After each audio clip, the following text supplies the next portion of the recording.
Hello बच्चों, आप सब लोग अच्छे हैं। चलिए ठीक है, आज हम लोग कक्षा 12 की रसायन विज्ञान में चैप्टर नंबर 3 इलेक्ट्रोकेमिस्ट्री से जो आज टॉपिक पढ़ेंगे वो टॉपिक होगा मोलर चालकता या मोलर कंडक्टिविटी। ठीक है, इसको सबसे पहले हम लोग अच्छे से समझते हैं। मोलर चालकता का मतलब क्या होता है? किसी भी वैद्युत अपघट्य पदार्थ के एक मोलर विलयन में उपस्थित आयनों की जो चालकता होती है उसे मोलर चालकता कहते हैं। मतलब जो इलेक्ट्रोलाइट सॉल्यूशन है उस सॉल्यूशन के एक मोलर विलयन में जितने भी आयन उपस्थित होते हैं उनकी जो चालकता होती है वही क्या कहलाती है? मोलर चालकता कहलाती है। ठीक है, इसको मैं राइट कर देता हूं। ठीक, एक मोलर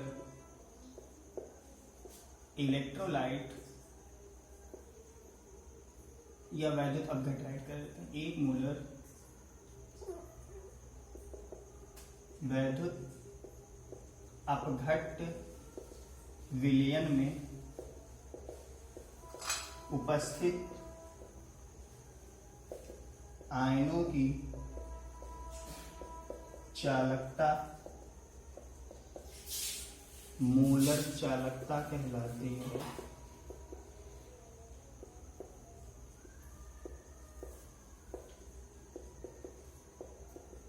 बात समझ में आई?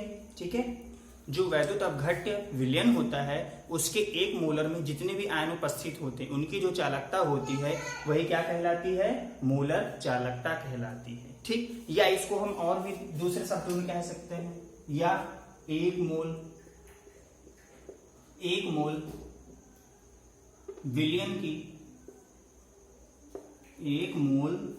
विलयन की चालकता मोलर चालकता कहलाती है। मोलर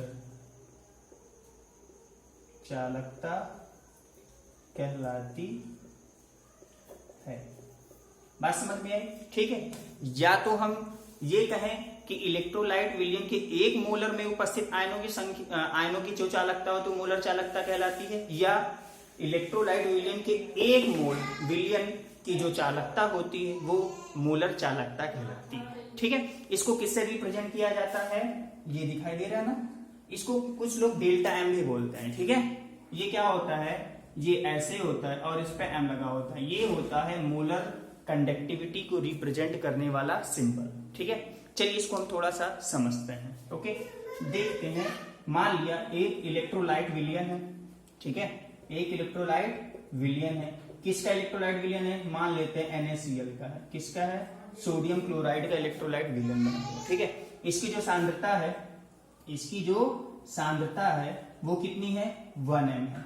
सांद्रता कितनी है? 1m, एक मोलर है। ठीक है, अच्छा, उसके बाद इसमें ये बताया गया जो इसका आयतन है V वो हमको पता नहीं है। आयतन हमको पता नहीं है, तो हमको पता है कि मोलरता बराबर क्या होती है? मोलरता बराबर होती है विलेय के मोलों की संख्या, विलेय के मोलों की संख्या बटे विलयन का आयतन। विलयन का आयतन किसमें होना चाहिए? लीटर में। बात समझ में आई? अब देखो, मोलरता को किससे रिप्रेजेंट किया जाता है? m से। ओके, विलेय के मोलों की संख्या कितना है? बता दिया कि 1 मोल। तो इसका मतलब क्या हो जाए? विलेय के मोलों की संख्या कितनी दी गई है? 1। और विलयन का जो आयतन है वो किसमें होता है? V किसमें होता है? लीटर में। हमको पता है, मोलरता पता है कि भैया 1 मोलर है, तो ये तो हमें ज्ञात है। विलेय के मोलों की संख्या भी 1 है, लेकिन जो आयतन दिया हुआ है ये किसमें दिया हुआ है? लीटर में। ठीक है, तो इसको क्या करते हैं? ml में कन्वर्ट करते हैं। ठीक है, तो उसके लिए मुझे क्या करना पड़ेगा? इधर थोड़ा सा इरेज करना पड़ेगा। बाकी ये आप लोगों ने तो राइट कर लिया, समझ तो लिया ही होगा। ठीक है, चलिए मैं इधर इसको करके दिखता हूँ। चलिए, अब देखिए यहां पर क्या है, अगर हम पक्षांतर करेंगे तो V लीटर में क्या हो जाएगा? 1/m होगा कि नहीं होगा? कब? जब विलयन का आयतन किस में होगा? लीटर में। यदि विलयन का आयतन ml में हो जाए तब क्या होगा? ये हो जाएगा सीधे सीधे 1000/m हो जाएगा। 1000/m होगा कि नहीं होगा? 1000/m होगा कि नहीं होगा? कब? जब हमारा विलयन का जो आयतन वो किस में होना चाहिए? ml में, तो उसकी जो मोलरता हो जाएगी क्या हो जाएगी? 1000/m होगी कि नहीं होगी? ठीक है। अब देखिए हम आपको इसको केस नंबर 1 क्रिएट कर देते हैं। आपको पता होना चाहिए कि 1 ml विलयन की जो चालकता होती है वो K के बराबर होती है। किसके बराबर होती है? K का मतलब क्या होता है? विशिष्ट चालकता। K क्या है यहाँ पर? विशिष्ट चालकता है। क्या है? विशिष्ट चालकता है। ठीक है। इसको हमने जब विशिष्ट चालकता मतलब पढ़ाया था तो उस टाइम पर भी इसको हमने बताया था कि जो 1 ml विलयन की जो चालकता होती है वो विशिष्ट चालकता की क्या होती? बराबर होती है। बात समझ में आई? तो अब एक बात बताएं कि जब 1 ml विलयन है, 1 ml जब विलयन है तो उसकी जो चालकता है, उसकी चालकता वो किसके बराबर है? K के बराबर है। तो इतने ml विलयन का चालकता कितना हो जाएगा? मतलब 1000/m ml विलयन की जो चालकता है वो कितने के बराबर हो जाएगी? K × 1000/m के बराबर हो जाएगी कि नहीं हो जाएगी? ठीक है। और हमको पता है कि ये कितने के बराबर हो जाएगा? भैया हमको क्या निकालना है? कंडक्टिविटी तो निकालना है। तो ये कन्वर्ट हो जाएगा हमारा delta m।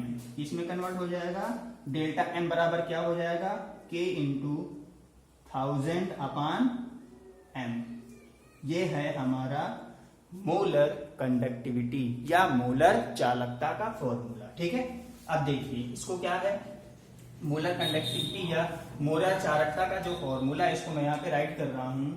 Delta m = K × 1000/m।